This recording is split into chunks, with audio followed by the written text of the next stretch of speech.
ચંચળ group of ન્યૂઝપેપર્સના તંત્રી માલિક જયેન્દ્રભાઈ ઉપાધ્યાયનું આગામી તારીખ 6 જાન્યુઆરીના રોજ કચ્છ યુનિવર્સિટી ખાતે કચ્છ જિલ્લા પત્રકાર હિત રક્ષક સંઘ અને ભુજની વિવિધ સંસ્થાઓ દ્વારા સન્માન થવા જઈ રહ્યું છે। ત્યારે 4 દાયકાથી પણ વધુ સમયથી તેમણે કરેલા સંઘર્ષ અને સફળતા વિશે તેમના નજીકના મિત્રો સાથેનો વાર્તાલાપ થોડા વર્ષો પહેલા ચંચળ ન્યૂઝ પર પ્રસારિત કરવામાં આવ્યો હતો। દર્શકો માટે આ એપિસોડ પુનઃ પ્રસારિત કરી રહ્યા છીએ। ખાસ કરીને આ એપિસોડ તૈયાર કરવામાં આવ્યો ત્યારે તેમના મિત્ર સ્વ તારાચંદભાઈ છેડા, સ્વ ઉમરભાઈ સમા ચંચળ ન્યૂઝ સમક્ષ ઉપસ્થિત હતા। જયેન્દ્રભાઈ ઉપાધ્યાયના સંઘર્ષ અને કચ્છના વિવિધ પ્રશ્નો માટે અખબારના માધ્યમથી તેમણે કરેલી રજૂઆતો અને પ્રયાસો અંગે તેમના મિત્રોએ પ્રતિભાવ આપ્યા હતા, જે અત્રે આપની સમક્ષ પ્રસ્તુત કરી રહ્યા છીએ। આ રેકોર્ડિંગ જૂનું છે અને મુરબ્બી તારાચંદભાઈ છેડા અને ઉમરભાઈ સમા આજે આપણી વચ્ચે હયાત નથી, ત્યારે ચંચળ પરિવાર તેમને યાદ કરીને શ્રદ્ધાંજલિ અર્પણ કરે છે।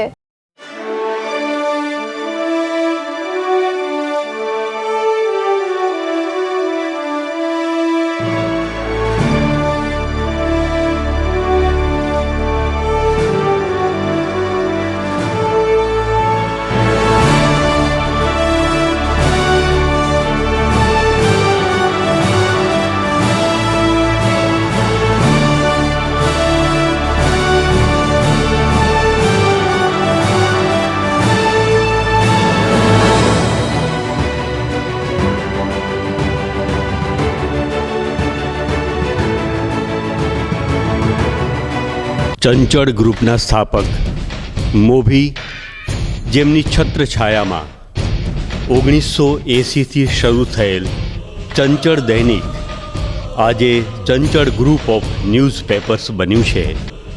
1980થી શરૂ થયેલી તેમની સફરની, જે તેમના જ જૂના મિત્રો સાથે વાર્તાલાપથી જાણીશું કેવી રીતે ટાંચા સાધનો વચ્ચે સંઘર્ષ કરી એક અખબારના ફેરિયા તરીકે સફર શરૂ કરનાર જયેન્દ્રભાઈ આજે 4 અખબારોના માલિક અને કચ્છની નંબર 1 ટીવી ન્યૂઝ ચેનલના સંચાલક છે।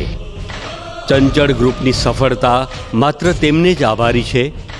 તેમની દીર્ઘદ્રષ્ટિ અને કુનેહથી ચંચળ આજે કચ્છના સીમાડા વટાવીને ગાંધીનગર પહોંચ્યું છે અને કચ્છનો અવાજ પણ બુલંદ બન્યો છે। 4 દાયકાની તેમની અખબારી જગતની સફરના તેમના સંઘર્ષના સંસ્મરણો આવનારી પેઢી માટે પથદર્શક બની રહેશે। કચ્છના પૂર્વ રાજ્યમંત્રી શ્રી તારાચંદભાઈ છેડા અને ચંચળ ગ્રુપના જયેન્દ્રભાઈ ઉપાધ્યાયનો સંબંધ 4 દાયકાનો છે। કચ્છના પ્રશ્નો ઉઠાવવા અને દુષ્કાળના સમયમાં થતી કામગીરી અંગે આ બંને મિત્રોએ ખૂબ જ કામ કર્યું છે। આવો સાંભળીએ શું કહે છે શ્રી તારાચંદભાઈ છેડા।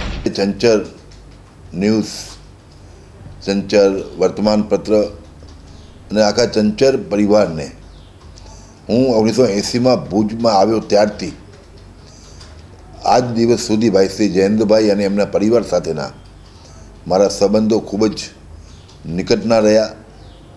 વર્તમાન સમયમાં પીડા પત્રકારથી દૂર રહી જયેન્દ્રભાઈ અને આખો ઉપાધ્યાય પરિવાર આ ચંચળ ન્યૂઝ અને વર્તમાનપત્ર દ્વારા સાચી હકીકત, સચોટ માહિતી રજૂ કરી અને જે કચ્છની સેવા કરવાનું ઉમદા કામ કર્યું છે એનો હું પોતે સાક્ષી રહ્યો છું અને અનેક વખતે સુખ દુઃખની અંદરમાં એકબીજાની સાથે હું અને જયેન્દ્રભાઈ રહેતા આવ્યા છીએ। એક સંઘ પરિવારના નાતે પણ મારો અને એમનો જૂનો ખૂબ જ નાતો આજે વર્ષોથી દિવસા દિવસે વધતો રહ્યો છે અને વધતો રહેશે। આજના દિવસે ચંચળ પરિવારને હું મારી શુભકામનાઓ પાઠવું છું અને પુનઃ જન્મદિવસ નિમિત્તે જયેન્દ્રભાઈને મારી ખૂબ ખૂબ વધાઈ પાઠવું છું।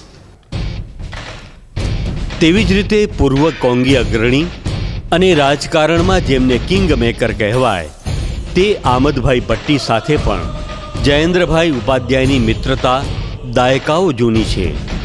એક સમયે કચ્છના પ્રશ્નો માટે ગાંધીનગર સુધી સાથે જતા આ બંને મિત્રોએ કચ્છના અનેક પ્રશ્નોના ઉકેલ માટે 80ના દાયકામાં તત્પરતા બતાવી છે.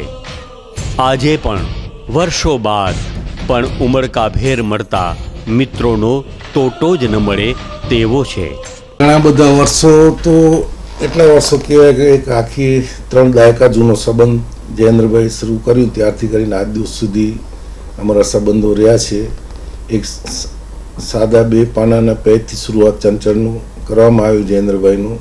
ત્યારથી કરી આજ દિવસ સુધી મિત્રતા માટે તો સૌથી પહેલાં કહીશ કે એમને હંમેશા મિત્રોનો ઉપયોગી થવાની ભાવના પરમેનન્ટ રાખી છે.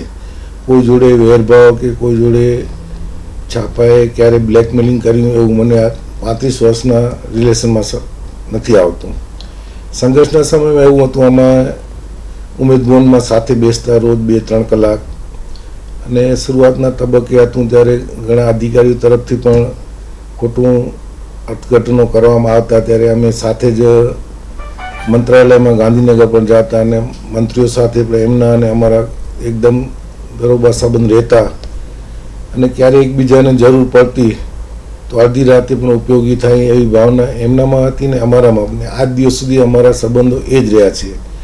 જયેન્દ્રભાઈ અહીંયાથી ગાંધીનગર શિફ્ટ થઈ ગયા, ત્યાં પણ ચાલુ કર્યું પ્રેસ, તો પણ અમારા સંબંધમાં એટલી જ મીઠાશ અને પ્રેમ ભાવના છે.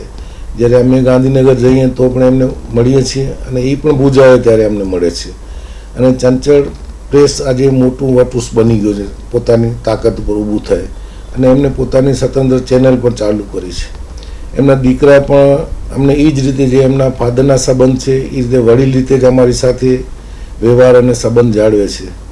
અને જ્યારે પણ કોઈ કચ્છના દુષ્કાળોની વાત હોય ત્યારે તો વારંવાર 1-2 વર્ષે કન્ટિન્યુ દુષ્કાળો પડતા, ત્યારે પણ જયેન્દ્રભાઈ પોતાની પ્રેસમાં ખાસ વાચા આપતા અને દોરોની માટે જે કાંઈ પણ થઈ શકતું એમનાથી એમના પ્રેસ દ્વારા લખતા. બીજા કોઈ પણ પ્રસંગો એવા બનતા જેમાં જનતાને ફાયદો થતું હોય, પ્રજાને, એવા પ્રજાના પ્રશ્નોને આ છાપું હંમેશા નિડરતાપૂર્વક લખતું, કોઈની શરમ રાખ્યા વિના. અને આજે પણ આ છાપાએ પોતાની પ્રતિષ્ઠા આ જ રીતે જાળવી રાખી છે, જેનું અમને ગૌરવ છે.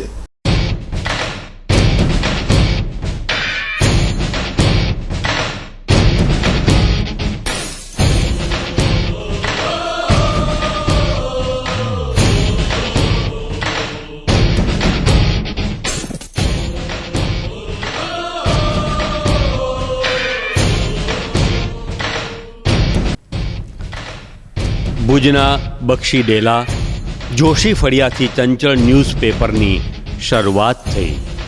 ત્યારથી ચંચળ અખબારના સંઘર્ષના સાક્ષી અને ઉપાધ્યાય પરિવાર સાથે પારિવારિક નાતો ધરાવતા મુરબ્બી પુષ્પદાનભાઈ ગઢવી શ્રી જયેન્દ્રભાઈ ઉપાધ્યાયને કચ્છના કોહિનૂર કહે છે. તેઓ જણાવે છે કે જે સમયે કચ્છને જરૂરિયાત હતી ત્યારે જ તેમણે અખબાર શરૂ કર્યું, અને આજે કચ્છનો અવાજ ગાંધીનગર સુધી પહોંચાડે તેવું વ્યક્તિત્વ અને ગાંધીનગરમાં પ્રભુત્વ તેઓ ધરાવે છે, તે તેમણે નજરે નિહાળ્યું છે. ચંચળ પરિવાર સાથે તો મારો એટલો બધો નાતો છે કે હું એમ કહું કે મારા બચપણનો, કારણ કે ચંચળ પરિવારના જયેન્દ્રભાઈ જે આજના બોભી છે ચંચળ પરિવારના, એને ચંચળ પરિવાર જયેન્દ્રભાઈના પિતાશ્રી ઉપાધ્યાય પરિવાર મનુભાઈ ઉપાધ્યાય એ મારા મોટાભાઈના અંગત મિત્ર હતા. અને મનુભાઈના પણ મોટાભાઈ જયંતિભાઈ, બીજા એક ભાઈ જે બધાનો મારો નાનપણ પડી જાય, કારણ કે મારું જન્મસ્થળ પંચરલી આશાપુરા વિસ્તાર, અને મનુભાઈ અમને એ પણ ત્યાં કને આપણે બક્ષી ડેલા પાસે જ બધા રહેતા હતા. જયેન્દ્રની શરૂઆત કરી તો જયેન્દ્રની બિગિનિંગ 1980માં જ્યારે કરી ત્યારે પત્રકાર તરીકેની શરૂઆત કરી. કચ્છના જે આપણો પત્રકારનું છે એમાં કચ્છ મિત્ર એટલું બધું એસ્ટાબ્લિશ એક છાપું છે કે કચ્છ મિત્રની સામે કોઈ પણ છાપાએ ઊભું થઈને ટક્કર લેવું હોય તો એ બહુ જ કઠિન છે. કારણ કે મારો અનુભવ 1965થી મેં રાજકારણમાં પ્રવેશ કર્યો, મારી વકીલાતની શરૂઆત કરી, ત્યારથી હું જોતો આવતો કે કચ્છમાં એક બીજું પત્ર જોઈએ. એ વખતે નો ડાઉટ કે પ્રાણલાલ શાહના આઝાદ કચ્છ, જાગૃત કચ્છના બધા છાપા હતા, અને તાનાશાહે એક ટક્કર લઈને સારું છાપું છે, પણ ત્યાર પછીના ઘણા બધા અઠવાડિયે દૈનિક છે એ નાના નાના ટેબ્લો ટાઈપના પત્રો નીકળતા. અને એની વચ્ચે જ્યારે 1962ની સાલમાં સ્વતંત્ર પક્ષ તરફથી મહારાજકુમાર હિંમતસિંહજી સાહેબની આગેવાનીમાં એક જબરદસ્ત ફેરફારો રાજકીય, કારણ કે 1962 પહેલાં કોંગ્રેસનું કચ્છમાં વર્ચસ્વનું પ્રભુત્વ હતું અને સ્વાભાવિક રીતે કચ્છ મિત્ર એ ત્યાંના આગેવાનો કોંગ્રેસ સાથેનું એક એમનું એફિલિએશન હતું. એ નો ડાઉટ કે એનું આખું એક ટ્રસ્ટનું છે, પરંતુ ઝુમખલાલભાઈ મહેતા કે જેઓ કોંગ્રેસના આગેવાન હતા, ધારાસભ્ય હતા, એવો એના તંત્રી હતા. એટલે કચ્છ મિત્ર એક એસ્ટાબ્લિશ છાપું હતું. હવે આ એસ્ટાબ્લિશ છાપ પરિણામે 1962માં જ્યારે રાજકીય પરિવર્તન થયું, 1962નો સ્વતંત્ર પક્ષે કચ્છની 6 સીટો જીતી, એમપીની સીટ જીતી. અને એ વખતે મને યાદ છે આપણે મહારાજકુમાર હિંમત સાહેબે પણ પ્રયત્નો કર્યા હતા, એક પત્ર દૈનિક પત્ર શરૂ થાય એમણે પ્રયત્નો કર્યા, એ પણ સફળ રહ્યા નહીં. એક જ છાપું જેને કહી શકાય કે ટક્યું હોય કચ્છમાં તો એ જેક જ, પણ એની બહુ મર્યાદા હતી. આવા સંજોગોમાં 1980માં મનુભાઈના કારણે જયેન્દ્રનો મારો પરિચય. જયેન્દ્ર તો મારાથી ઉંમરમાં ઘણા નાના, પરંતુ એણે સંઘર્ષ કરી અને ધીરે ધીરે શરૂઆત કરી. અને પત્રકારોમાં એ વખતે એન્ટ્રી કરવી એ બહુ કઠિન હતું, પરંતુ ચંચળ નામનું દૈનિક જયેન્દ્ર શરૂ કર્યું. જયેન્દ્રે ખૂબ જહેમત કરી અને ધીરે ધીરે ચંચળ એક એસ્ટાબ્લિશ છાપું કચ્છમાં થયું. પછી જે કોઈ સંજોગ થયા એ 87, 88 અથવા 90 નરસામાં જયેન્દ્રભાઈને કંઈક ગાંધીનગર જવાનું થયું. ગાંધીનગરમાં પણ એણે પોતાનો સંઘર્ષ કરી, પોતાની તાકાતથી, પોતાની ખૂનેથી ત્યાં પણ એક એસ્ટાબ્લિશ્ડ એક સ્થાન પ્રાપ્ત કર્યું અને ગાંધીનગર દૈનિક આવૃત્તિ પણ શરૂ કરી. ચંચળને એક અભિનંદન એટલા માટે આપું કે ગુજરાતની અંદર જેટલા છાપા નીકળે એ સ્વાભાવિક રીતે ગુજરાતી માધ્યમમાં નીકળે. લોકોનો અવાજ વર્તમાનપત્રો તરફથી આમ સ્વાભાવિક રીતે વ્યક્ત થતો હોય છે છાપા દ્વારા, અને એ છાપાઓની નોંધ સરકાર પણ લેતી હોય છે. પણ ગુજરાતીમાં નીકળેલા છાપાઓની નોંધ માત્ર ગુજરાત સરકાર લે, પણ કેન્દ્ર સરકાર નોંધ લે એવું બનતું હોતું નથી. કારણ કે કચ્છની અંદર આપણે જોઈએ તો કેન્દ્ર સરકારના પણ એક મોટા યુનિટમાં એક કંડા પોર્ટ છે, એના સિવાયના પણ બધા યુનિટો છે. અને 1956 પહેલાં તો કચ્છ કેન્દ્ર શાસિત હતું, એટલે કેન્દ્રમાં લોકોનો અવાજ પહોંચે એ આ તો છાપો હિન્દીમાં હોય, અગર તો અંગ્રેજીમાં હોય. પણ જયેન્દ્રભાઈને જે કોઈ માતાજીએ સદબુદ્ધિ આપી, એને કોઈ એક વોઇસનો પોતે રેકગ્નાઇઝ કરી અને પોતે એના માટે મહેનત કરી. અને એક ગુજરાતી છાપું ચલાવવું અઘરું, ત્યારે હિન્દી છાપું ચલાવવું એથી પણ વિશેષ અઘરું, પણ છતાં એની હિંમત કરી ચંચળને હિન્દીમાં પ્રસિદ્ધ કરવાનો પ્રયત્ન કર્યો. અને એ આજ સુધી ચંચળ હિન્દીમાં દૈનિક નીકળે છે, એ ખરેખર એને ખૂબ ખૂબ હૃદયપૂર્વક અભિનંદન પાઠવું. ચંચળ પણ એક એસ્ટાબ્લિશ છાપું થઈ ગયું છે. આજના ઇલેક્ટ્રોનિક મીડિયામાં પત્રકારની સાથે સાથે પણ ચંચળે પણ એ સમયને ઓળખી અને ચંચળની ન્યૂઝ ચેનલ શરૂ કરી. અને એમાં પણ જયેન્દ્રભાઈની બીજી પેઢી એટલે મનુભાઈની ત્રીજી પેઢી, સંજય અને એના જે ભાઈઓના દીકરાઓ છે એ બધા સાથે મળી એક ન્યૂઝ ચેનલ પણ શરૂ કરી. એ ન્યૂઝ ચેનલ પણ આજે મને લાગે છે અનઇન્ટરપ્ટેડ જે ચાલુ રહી હોય કચ્છની અંદર, બહુ ઓછી ન્યૂઝ ચેનલો શરૂ થઈ હશે, બંધ થઈ ગયા છે એવું બન્યું હશે, પણ ચંચળ એક ન્યૂઝ ચેનલ ચાલુ રહી એના માટે પણ ચંચળને અભિનંદન. ગાંધીનગર મને ક્યારે આવવાનું જાય ત્યારે જે પત્રકારોનો એક મોટું જબરદસ્ત સંકુલ છે, એમાં પણ જયેન્દ્રભાઈની ઓફિસે ત્યાં જાઉં, એના કારણે ઘણા બધા પત્રકાર મિત્રોને મળવાનું થાય. અને પત્રકારો આજે આપણે ફોર્સ એને જાગીર કહી શકીએ, જે આપણા જે એક્ઝિક્યુટિવ, જ્યુડિશરી અને લેજિસ્લેટિવ. હવે એની અંદરથી પત્રકારિતા પણ એક ચોથો સ્તંભ છે લોકશાહીનો, અને એ ચોથા સ્તંભમાં લોકશાહીમાં ગાંધીનગરમાં પણ એક કચ્છના પત્રકારે પોતાનું સ્થાન જમાવ્યું છે, એનો હું સાક્ષી છું. એ જોઈને પણ મને ખૂબ આનંદ થાય, કારણ કે ત્યાં જઈએ એટલે સ્વાભાવિક રીતે પત્રકારોને એને મળવાનું થાય. જયેન્દ્રભાઈની ઓફિસમાં પછી GIDCમાં પણ જયેન્દ્રભાઈએ એક સારામાં સારું જેને કે લેટેસ્ટ ટેકનોલોજીવાળી પણ પ્રેસ કરી, એનો પણ મને જોવાનો મોકો મળ્યો હતો. ચંચળ પરિવાર સાથે મારો જૂનો નાતો છે અને હજી પણ ભગવાન દયાથી આ જે નાતો શરૂ થયો હતો એ ચાલુ રહે છે. આવનારી પેઢીમાં પણ, મારા પેઢીમાં પણ આ નાતો જળવાય. અને ચંચળ એક છાપો હોવા છતાં પણ એક કચ્છનો એક હમદર્દ જેને કહીએ, લોકોનો અવાજ ઉઠાવવા સમયે અને નાના માટે શરૂ થઈને એ વાચા આપતા ધીરે ધીરે થયું. અને જે બીજા આજના પત્રકારો માટે એક થોડુંક કલંક રૂપે કે યલો જર્નાલિઝમ આ છે, પણ એમાં એ લોકો ક્યારે પણ ઇન્વોલ્વ થયા વગર સારી રીતે પોતાની મહેનતથી ચંચળનું છાપું ચાલુ કર્યું છે. એ ખરેખર ફરીને એને ખૂબ અભિનંદન. કિશોર અવસ્થાથી જ જયેન્દ્રભાઈના ખાસ મિત્ર મહાદેવ ગેટ ખાતે ભેગા થતા મિત્રોમાં ઉમરભાઈ સમાનું નામ આવે. કોલેજમાં સંઘર્ષ કરતા મિત્રો કઈ રીતે જયેન્દ્રભાઈ આગળ આવ્યા તે વાત કરે ત્યારે કચ્છના ખમીરની સાચી કથની જાણવા મળે. ઉમરભાઈ સમા નિવૃત્ત ક્લાસ 1 અધિકારી છે અને આકાશવાણીમાં વર્ષો સુધી તેમણે કામ કરેલ છે. તેઓ તેમના કિશોરાવસ્થાના સંસ્મરણો વાઘોડે છે. જયેન્દ્રભાઈ સાથેના સંસ્મરણો યાદ કરું તો કિશોર અવસ્થા પૂર્ણ થાય અને યુવાનીમાં પગ માંડતા હોઈએ અને કોલેજમાં હોઈએ એવા એ સમયગાળામાં અમારો પરિચય થયો. મારી સાયકલની દુકાન એટલે જૂની કોર્ટની બાજુમાં પંચાટલી વિસ્તારમાં ભુજમાં, અને એમનું ઘર પણ બાજુમાં જ, એટલે દુકાને આવે એ રીતે પરિચય. અને જયેન્દ્રભાઈ કોલેજમાં ભાષાના વિદ્યાર્થી એટલે લાલન કોલેજમાં અભ્યાસ કરે, મારાથી 1-2 વર્ષ સિનિયર. હું કોમર્સનો વિદ્યાર્થી એટલે હું કોમર્સમાં અભ્યાસ કરતો. અને જયેન્દ્રભાઈ એક યુવકોની સંસ્થા પણ ચલાવતા, એમના એ વડા હતા, યંગ ઇન્ડિયા નામ હતું. એમાં જે બુદ્ધિજીવી છોકરાઓ હતા બધા એ લોકોને એની અંદર સભ્યપદ આપવામાં આવ્યું હતું. અને જયેન્દ્રભાઈ બધાને સલાહ સૂચના આપે અને સાંસ્કૃતિક કાર્યક્રમો થાય, ડિબેટ થાય, વક્તૃત્વ સ્પર્ધા થાય, નાટકો પણ કરતા અમે. તો એ રીતે અમારું ગ્રુપ હતું. જયેન્દ્રભાઈની સાથે બીજા જે મિત્રો હતા એ મને યાદ છે અત્યારે. અશોક માંકડ જે સારા કલાકાર ખરા અને નાટકના લેખનમાં અને પ્રસ્તુતિમાં એમનું મોટું યોગદાન. ઉપરાંત શાંતિલાલભાઈ રાઠોડ જે અત્યારે લેબર એડવોકેટ છે. પછી અતુલ પાઠક જે સ્ટેજના અને આકાશવાણીના સારા કલાકાર, એ પણ ત્યારે એ યંગ ઇન્ડિયામાં હતા. અને જયેન્દ્રભાઈના લીડરશિપ હેઠળ અમે બધા આ કાર્યો કરતા. અને એ રીતે બૌદ્ધિક ચર્ચાઓમાં પણ અમે સાથે જ રહીએ. સ્વાભાવિક છે કે કોલેજ પૂરી થાય પછી સ્નાતક થઈ જઈએ એટલે ગ્રેજ્યુએશન પછી માસ્ટર કરવાની કોઈની ઈચ્છા હોય, કોઈને અનુસ્નાતક કરવાની ઈચ્છા હોય, તો એ રીતે બધે પોતાના સ્વપ્નાઓ એકબીજા સાથે શેર કરતા હતા. ત્યારે અમે બધાએ નક્કી કર્યું હતું કે અમારે ક્લાસ 1 કે ક્લાસ 2 ઓફિસર બનવાનું, કોઈએ મારા જેવાએ આકાશવાણીનું સ્વપ્ન સેવ્યું હતું, તો કોઈએ લેબર એડવોકેટનું સ્વપ્ન સેવ્યું હતું, તો કોઈ કલાકાર બનવાના સ્વપ્ન સેવતા હતા. જયેન્દ્રભાઈને જ્યારે પૂછ્યું ત્યારે એમણે કહ્યું કે હું તો પ્રેસ નાખવાનો છું.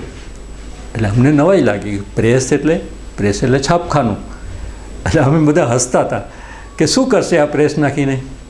હસતા એટલા માટે હતા કે એમના બાપુજી ક્લાસ 1 ઓફિસર હતા અને જયેન્દ્રભાઈના સારેકભાઈ નાના હતા, જયેન્દ્રભાઈ સૌથી મોટા. એટલે અમે બધા સમજાવતા કે યાર તારે તો ક્લાસ 1 ઓફિસર જ બનવાનું છે, કારણ કે તારા બાપુજી તો આટલા બધા સારા ઓફિસર છે અને એમની એક સારી છાપ છે સમાજની અંદર. તો કે ના, મારે એક પ્રેસ, એટલે અમે વિચાર કરતા પ્રેસ એટલે છાપખાનું, એટલે શું કરશે. તો પછી હસતા હતા અમે છોકરાઓ બધા. હવે એ એજમાં તો સ્વાભાવિક છે કે એકબીજાની ફિલ્મ ઉતારવાની હોય, પટ્ટી ઉતારવાની હોય કે એ રીતે, કે આ શું કરશે, તો ગામની કંકોત્રીઓ છાપશે. પછી તો કે છેલ્લે કોઈ નહીં મળે તો પોતાની છાપશે.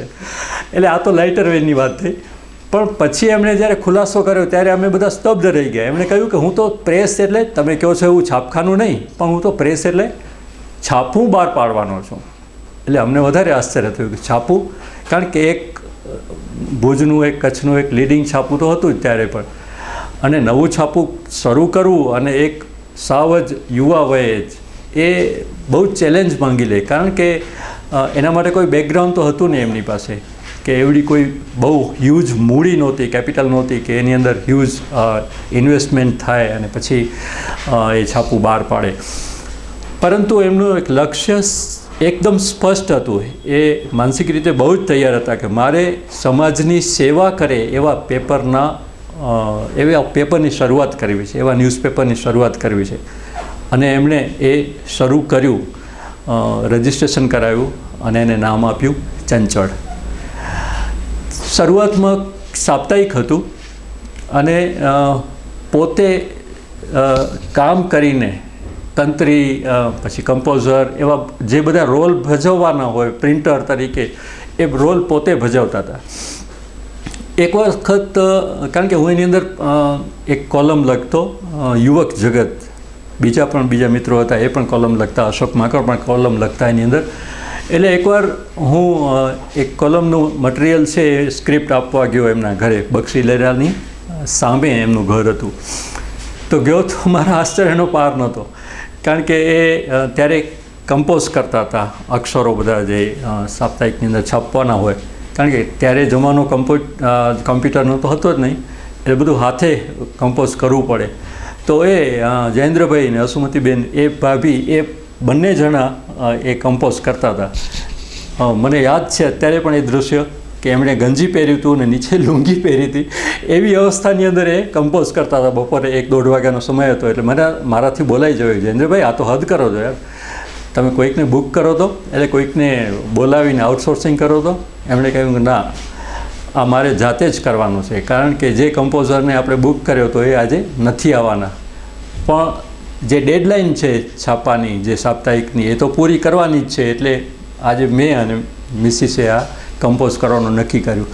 તો એવા સંજોગોની અંદર પોતે આર્ટિકલ લખે એ તો બરાબર છે, પરંતુ કમ્પોઝ કરે, પ્રિન્ટ કરે અને પબ્લિશ કરે, તો આ જે અનેકવિધ જવાબદારીઓ વચ્ચે, ટાંચા સાધનો વચ્ચે, ટાંચા કેપિટલ વચ્ચે, મૂડીની મર્યાદાઓ વચ્ચે એમણે ચંચળ શરૂ કર્યું. અને એમણે એસ્ટાબ્લિશ કરી દીધું કે જે એમણે મિશન શરૂ કર્યું હતું કે સમાજની સેવા કરવાનું. કારણ કે પીળું પત્રકારિત્વ ક્યારે એમાં આવવાનું નહોતું, એ તો અમે બધા જ શ્યોર હતા કે કોઈક છાપાની અંદર જાહેરાત છપાય અને પછી એ બીજા તંત્રીનો ફોન જાય કે ભાઈ જાહેરાત જેણે આપી હોય એના ઉપર કે અમારા છાપાની અંદર પણ તમારી જાહેરાત છાપીએ છીએ, પછી સમજી લેજો. તો એવું કોઈ દિવસ એમણે શોર્ટકટ ન અપનાવ્યા. પક્ષોની, અલગ અલગ પક્ષોની સરકાર આવે કે જાય, અધિકારીઓ આવે કે જાય, એમણે ક્યારેય પણ કોઈનો પક્ષ ન લીધો, નિષ્પક્ષ રીતે સમાજની સેવા કરી. એ એક એમ કહી શકાય કે એક બહુ જ મોટું એડવાન્ટેજ હતું એમના માટે. તો ધીરે ધીરે એ જે લક્ષ્ય એમણે નક્કી કર્યું હતું કે સમાજ સેવા કરવાની પત્રકારિત્વ દ્વારા, એ એમણે સિદ્ધ કરી બતાવ્યું. એટલું જ નહીં, પ્રગતિ સતત થઈ.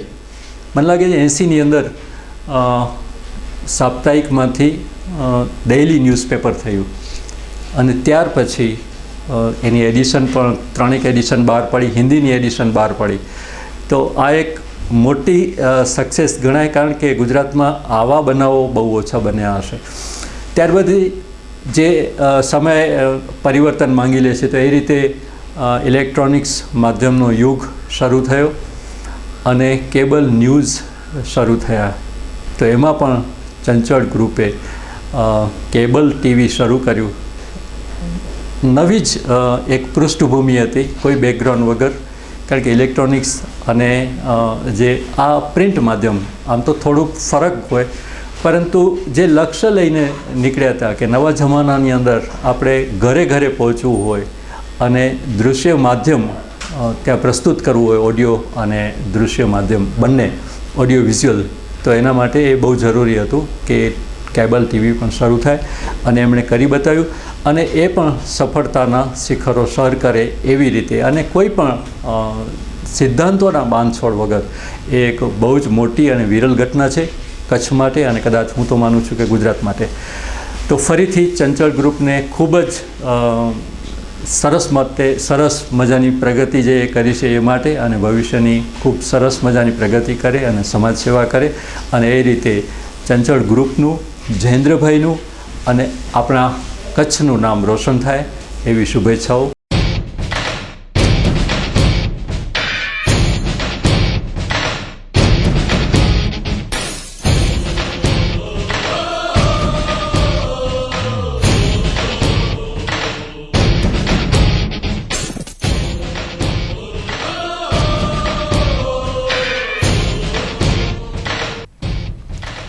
જે સમયે કચ્છમાં ગણ્યા ગાંઠ્યા પત્રકારો હતા, ત્યારે પત્રકારત્વ મુશ્કેલ ભર્યું હતું.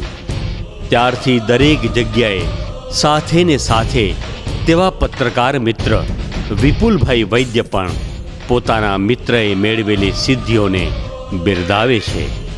ખાસ કરીને આજના સમયમાં જ્યારે પત્રકારત્વમાં પીળું પત્રકારત્વનું દૂષણ ઉમેરાયું છે ત્યારે ચંચળ ગ્રુપ હજુ પણ તેમાંથી બાકાત છે. તે જયેન્દ્રભાઈના સિદ્ધાંતોને આભારી છે તેવું તેમણે જણાવ્યું હતું. જ્યારે એમની કેરિયરની બિગિનિંગ હતી ને ત્યારે તો અમે નાના હતા. મારા ખ્યાલ પ્રમાણે મહાદેવના નાકે એમણે એક પેલી સર્ક્યુલેટિંગ લાઇબ્રેરી ખોલી હતી અને પહેલી કદાચ પ્રાઇવેટ લાઇબ્રેરી હશે. અને પછી એમણે ચંચળનું સાહસ ચાલુ કર્યું.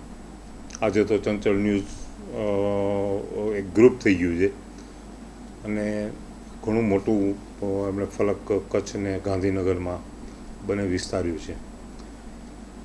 અમે લગભગ મને પણ જર્નલિઝમમાં 36 વર્ષ થઈ ગયા, તો 20-25 વર્ષ પહેલાં બહુ ગણ્યા ગાંઠ્યા જ કચ્છમાં પત્રકાર હતા.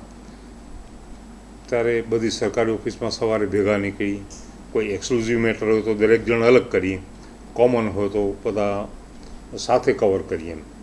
તો એ 4-6 પત્રકાર ફિલ્ડમાં ફરતા હોઈએ.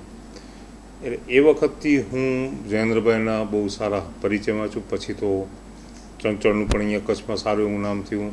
અત્યારે એમના પુત્ર સંજય છે એ પણ ચંચળ ભુજમાં સંભાળી રહ્યા છે, પોતે ત્યાં ગાંધીનગર છે.